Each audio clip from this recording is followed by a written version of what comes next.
fato, foi elaborada uma nota a partir dessa reunião que fizemos no Supremo Tribunal Federal.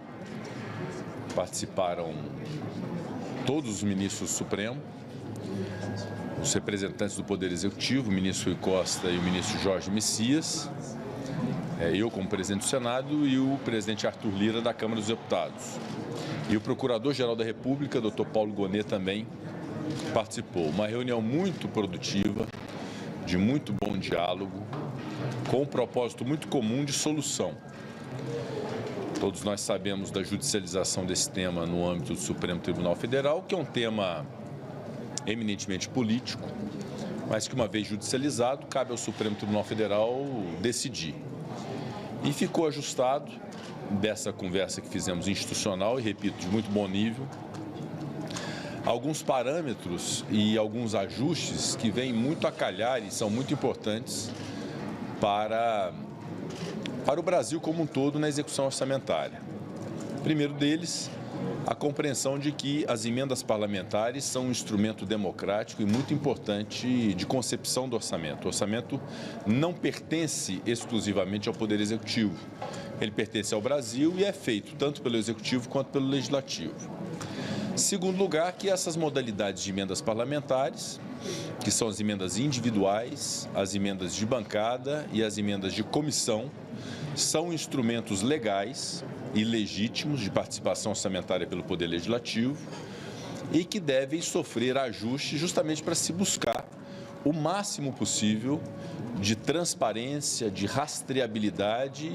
e de eficiência no gasto público, que é um objetivo que todos nós temos, de conferir qualidade no gasto público. Diante disso, alguns pontos nós discutimos e chegamos num consenso de que as emendas individuais são impositivas por comando constitucional e esta impositividade também por comando constitucional observa regras, inclusive de ordem técnica.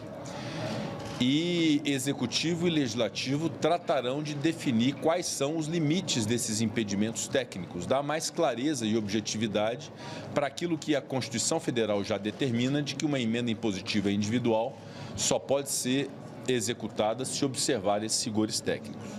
Então, esse é um ajuste importante que será feito a partir dessa parametrização do que são, com clareza, esses impedimentos técnicos que evitam a execução de uma emenda individual de natureza impositiva. Mas a impositividade, ela é uma regra constitucional e, enfim, aceita por todos, compreendida por todos como sendo um comando constitucional, deverá ser observado. Nas emendas individuais, há essa modalidade das transferências especiais, que foram inseridas no ordenamento jurídico por uma emenda constitucional mais recente, que foi apelidada das emendas PIX.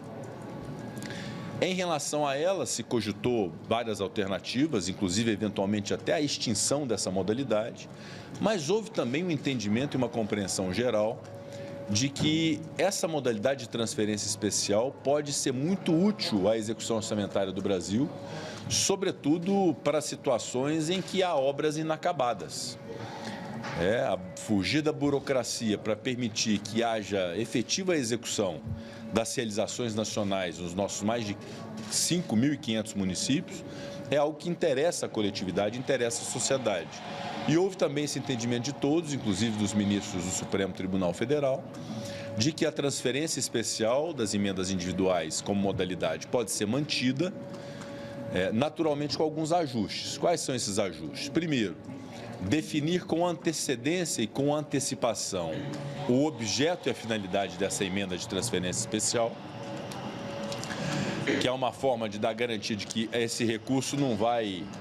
compor o orçamento do município aleatoriamente, ele tem uma finalidade específica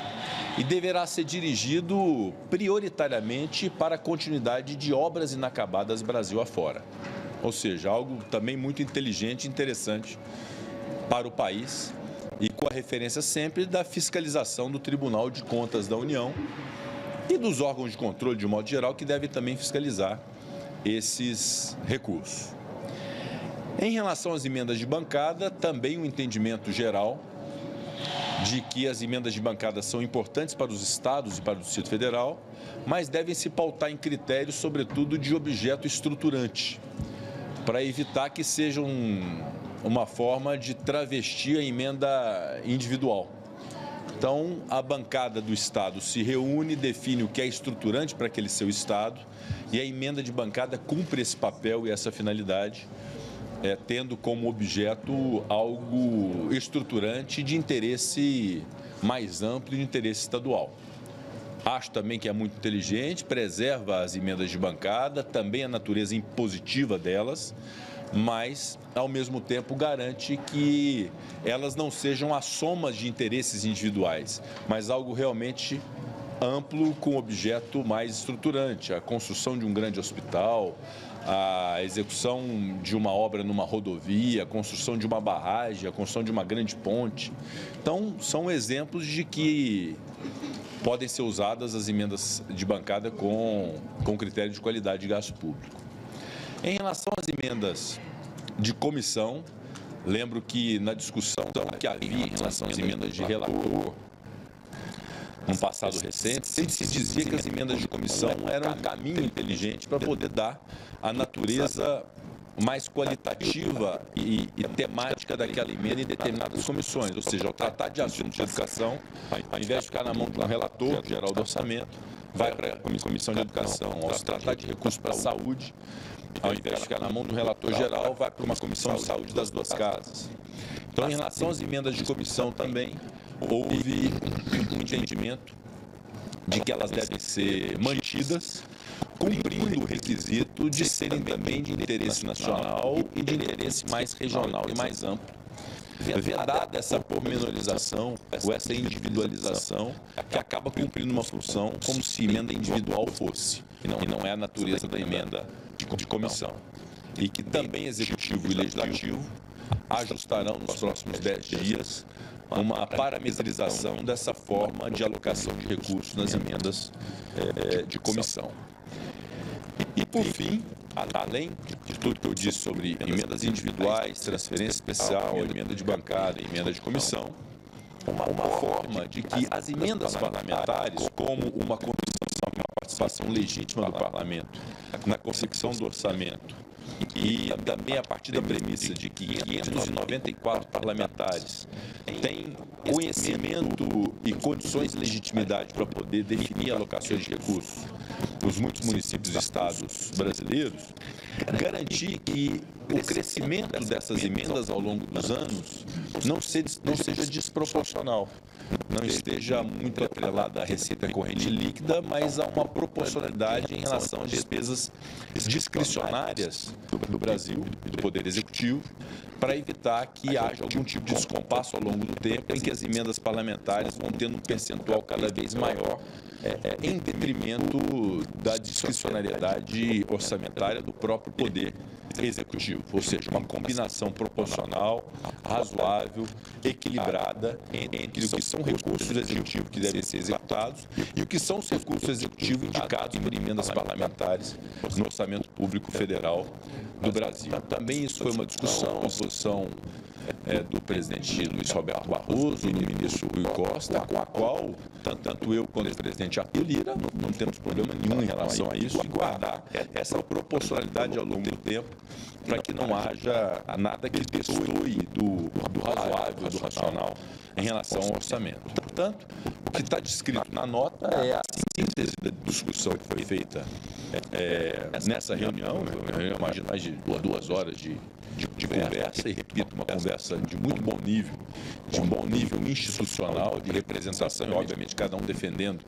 o seu poder e as suas prerrogativas, mas eu considero que o extrato disso é uma solução inteligente, concertada entre os poderes para buscarmos aquilo que todos nós efetivamente queremos, que é um orçamento público que atinja a ponta para poder garantir bens jurídicos realizados para todas as pessoas no Brasil, de saúde, de educação, de infraestrutura, de segurança, de lazer, de cultura. Então,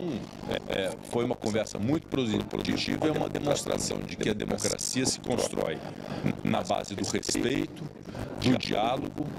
do respeito às diferenças e às divergências e na busca de entendimentos e de consenso, cada papel compreendendo, cada poder compreendendo o seu papel na nossa democracia e no nosso Estado de Direito. Então, é uma reunião que reputo positiva e agora nós temos, obviamente, que executar para que em todas essas ações tramitando no Supremo Tribunal Federal haja essa realidade de consenso entre os três poderes.